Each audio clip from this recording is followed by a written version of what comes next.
रिश्ता बारिश जैसा नहीं होना चाहिए जो बरस कर ख़त्म हो जाए, बल्कि रिश्ता हवा की तरह होना चाहिए जो खामोश हो मगर सदैव आस पास हो। दोस्तों, बहुत सी गलतियां हुई ज़िंदगी में, लेकिन जो गलतियां लोगों को पहचानने में हुई उनका अफसोस सबसे ज़्यादा है। वक्त अपना होता है तो सब अपने होते हैं, और वक्त पराया होता है तो अपने भी पराये हो जाते हैं। और दोस्तों, सुप्रभात, नमस्कार, सत श्री अकाल, आदाब। यह है आपका अपना प्रिय आरजे आदि मुंबई चा मानुस आपके लिए लेकर आया है आपका मनपसंद प्रोग्राम आड़ी टेढ़ी बातें फ्रॉम मुंबई। और आज एपिसोड नंबर है 105, 22 अगस्त 2020, और आज है सैटरडे। तो दोस्तों, आज मैं आपको अपडेट देता हूं और उसके बाद कुछ कहानी, कुछ किस्से जैसे मैं करता हूं, और उसके बाद आपको इस कार्यक्रम का आखिरी पड़ाव जो कहानी होगा उसको मैं सुनाऊंगा। तो दोस्तों, अपडेट में कुछ इस प्रकार है। अभी तक हमारे देश में 29,05,823 केसेस हो चुके हैं। पिछले 24 घंटे में 68,898 जो नए केसेस हुए हैं। उसके अलावा मैं आपको बताना चाहता हूं कि सक्रिय जो केसेस हैं वो 6,92,028 हैं। ठीक होने वाले लोगों की संख्या 21,58,946 है, और जो मौतें हुई हैं वो करीब 54,54,849 हुई हैं, और पिछले 24 घंटों में 983 लोगों की मृत्यु हुई है। तो दोस्तों, ये था अपडेट अबाउट कोरोना वायरस, और अब मैं आपको थोड़े अपडेट्स और देता हूं, और उसके बाद हम शुरू करते हैं अपने कार्यक्रम के आगे वाले प्रोग्राम्स। दोस्तों, पटना जो है, अभी रिसेंट सर्वे हुआ है, वो डर्टीएस्ट सिटी यानी कि सबसे ज़्यादा गंदा शहर बताया गया है पटना को। तो पटना को ध्यान देना है कि उन्हें सफाई की तरफ भी ध्यान देना है। दोस्तों, सीबीआई ने अपनी इंक्वायरी शुरू कर दी है। उन्होंने केस को टेक ओवर कर लिया है, और मुंबई पुलिस से एसएसआर से रिलेटेड जितने भी डॉक्यूमेंट्स हैं उनको ले लिया गया है। एसपी बाला सुब्रमण्यम, जो कि बहुत फेमस सिंगर हैं, वो अभी भी क्रिटिकल हैं, जिन्हें कोरोना के कारण उनको अस्पताल में अब भर्ती कराया गया था। तो दोस्तों, यह है आपका अपना प्रिय आरजे आदि आपके लिए लेकर आया है आपका मनपसंद प्रोग्राम आड़ी टेढ़ी बातें और मुंबई से, और मुझे उम्मीद है कि यह कार्यक्रम आपको पसंद आ रहा होगा।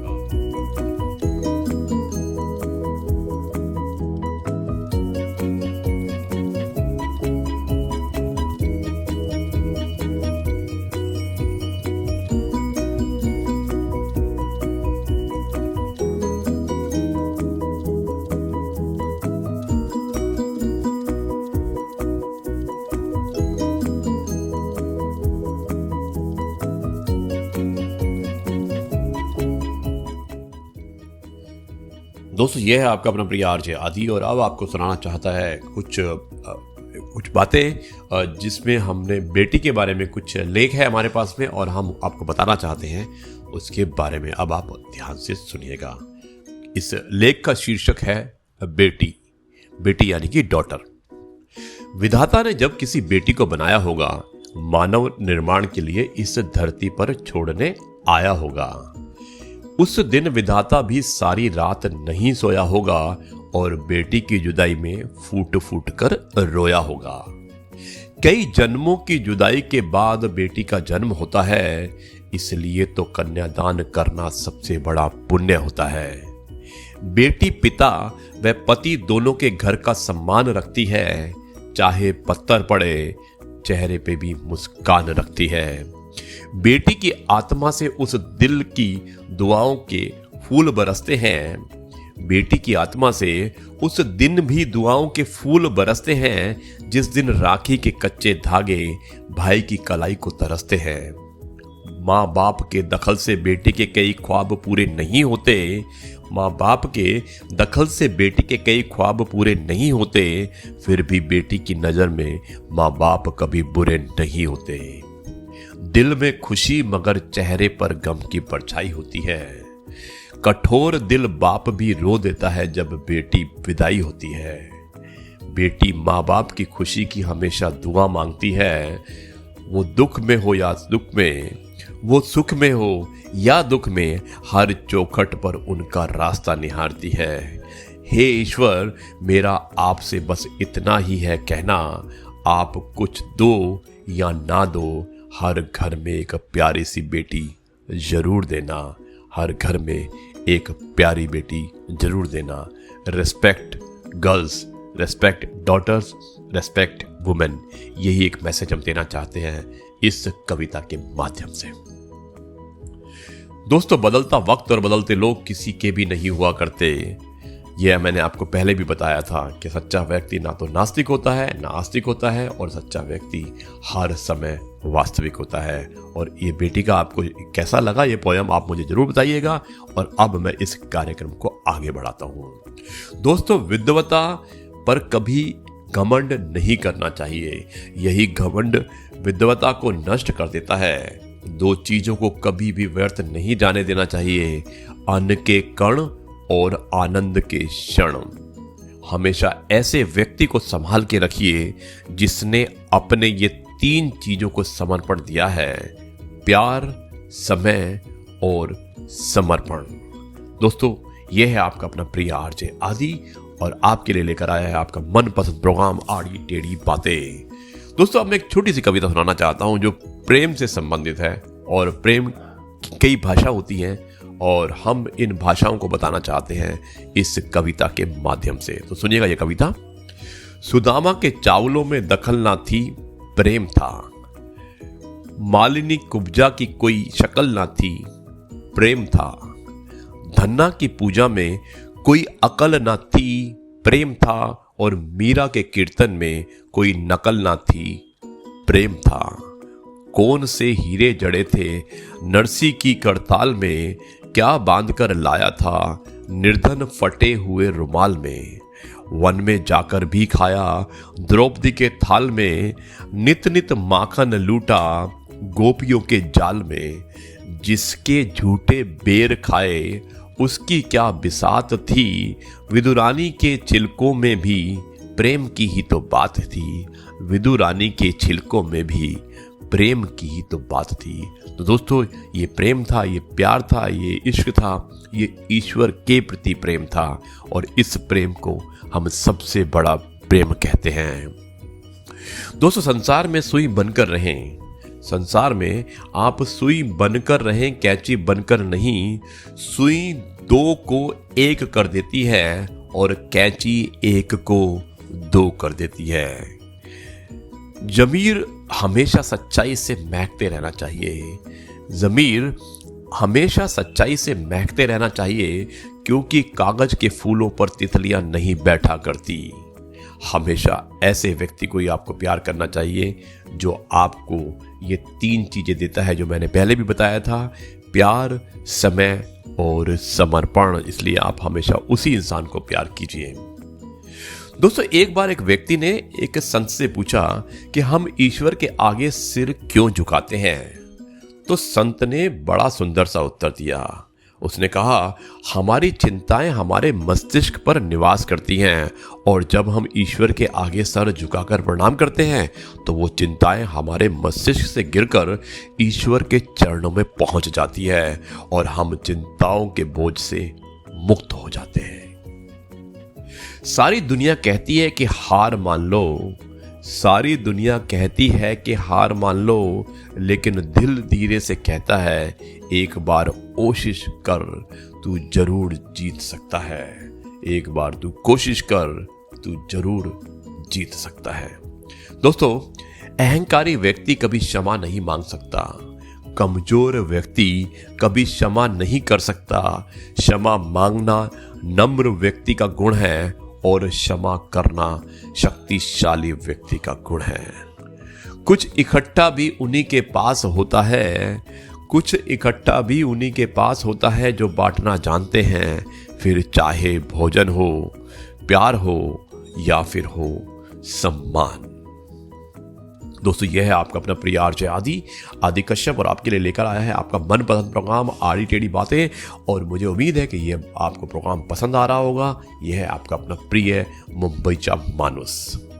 अब मैं बताना चाहता हूं एक तौलिए के बारे में। दोस्तों, बहुत ही इंटरेस्टिंग बात है और मुझे उम्मीद है कि ये आपको अच्छी लगेगी। एक तौलिया से पूरा घर नहाता था। दूध का नंबर बारी बारी आता था। छोटा माँ के पास सोकर इटलाता था। पिताजी से मार का डर सबको सताता था। बुआ के आने से माहौल शांत हो जाता था। पूरी खीर से पूरा घर परिवार और त्योहार मनाता था। बड़े भाई के कपड़े छोटे होने का इंतजार रहता था। स्कूल में बड़े भाई की ताकत से छोटा रोब जमाता था। बहन भाई के प्यार का सबसे बड़ा नाता था। धन का महत्व कभी कोई सोच भी ना पाता था। बड़े का बस्ता, किताबें, साइकिल, कपड़े, खिलौने, पेंसिल, स्लेट, स्टाइल, चप्पल, सबसे छोटे का नाता था। मामा मामी, नाना नानी पर हक जताता था। एक छोटी सी संदूक को अपनी जान से ज्यादा प्यारी तिजोरी बताता था। और अब तौलिया अलग हुआ, दूध अधिक हुआ। माँ तरसने लगी, पिताजी डरने लगे। बुआ से कट गए और खीर की जगह पिज्जा, बर्गर, मोमो आ गए। कपड़े भी व्यक्तिगत हो गए, भाइयों से दूर हो गए, बहन से प्रेम कम हो गया, धन प्रमुख हो गया। अब सब नया चाहिए। नाना आदि औपचारिक हो गए, बटवे में नोट हो गए। कई भाषाएं तो सीखे मगर संस्कार भूल गए। बहुत पाया मगर काफी कुछ खो गए।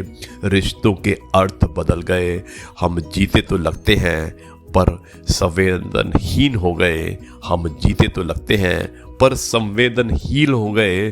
कृपया सोचें, कहाँ थे और कहाँ पहुंच गए। हम कहाँ थे और कहाँ पहुंच गए। दोस्तों, यह है आपका अपना प्रिय आरजे आदि आपके लिए लेकर आया है आपका मनपसंद प्रोग्राम हमारी टेढ़ी बातें। और जल्द ही मैं आपको सुनाता हूं इस कार्यक्रम का आखिरी पड़ाव, जिसे हम कहानी के रूप में बताते हैं।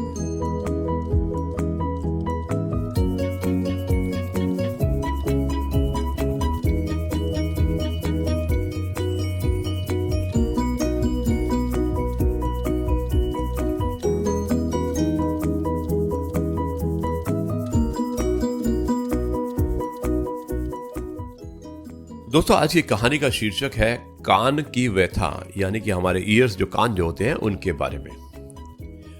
ये दो कान आपस में बातें करते हैं और देखिएगा कैसे बात करते हैं। मैं हूं कान, हम दो हैं जुड़वा भाई, लेकिन हमारी किस्मत ही ऐसी है कि आज तक हमने अपने दूसरे भाई को देखा तक नहीं।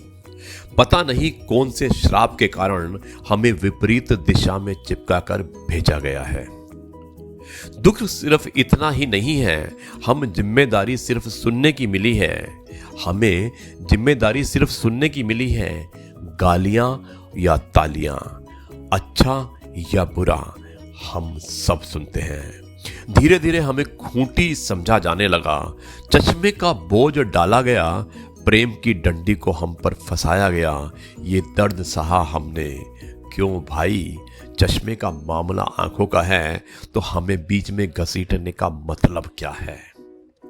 हम बोलते नहीं तो क्या हुआ, एक कान दूसरे कान से कहता है और लोगों को समझाता है कि हम बोलते नहीं तो क्या हुआ, सुनते तो है ना।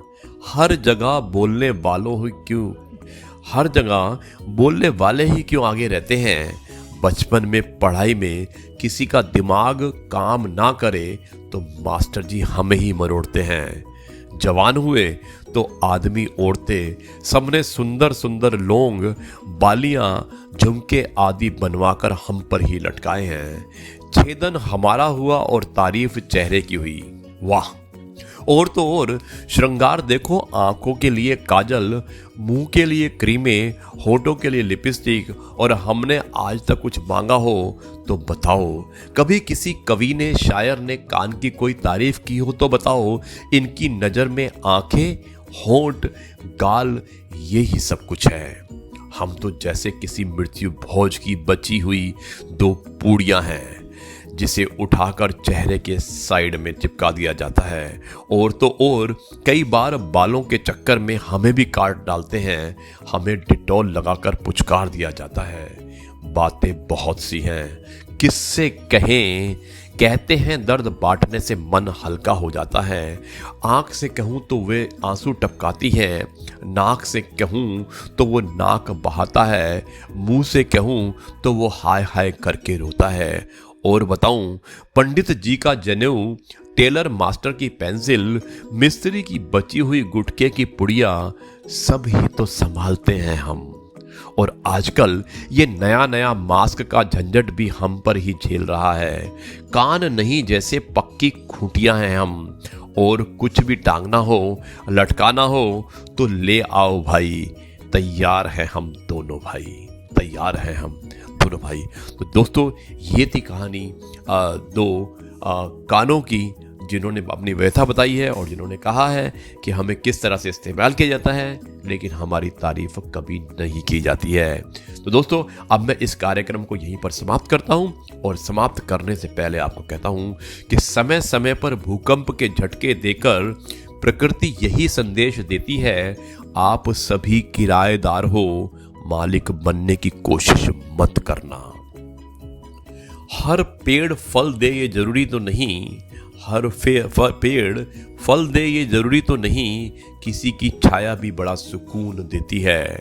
बहुत सौदे होते हैं इस संसार में साहब, बहुत सौदे होते हैं इस संसार में साहब, लेकिन सुख बेचने वाले और दुख खरीदने वाले नहीं मिलते हैं। तो जी हाँ दोस्तों, यह है आपका अपना प्रिय आरजे आदि कश्यप मुंबईचा मानुस, और आपके लिए लेकर आया है आपका मनपसंद प्रोग्राम आड़ी टेढ़ी बातें, एपिसोड नंबर 105। अब आपसे सभा समाप्त करने की आज्ञा चाहता है, और कल आपसे फिर मुलाकात होगी एक नए अपडेट के साथ, नए किस्से के साथ, नई कविता के साथ, नई कहानी के साथ और एक नई सोच के साथ। तब तक के लिए आपसे कहता है अलविदा, नमस्कार, जय हिंद, गुड बाय और वंदे मातरम।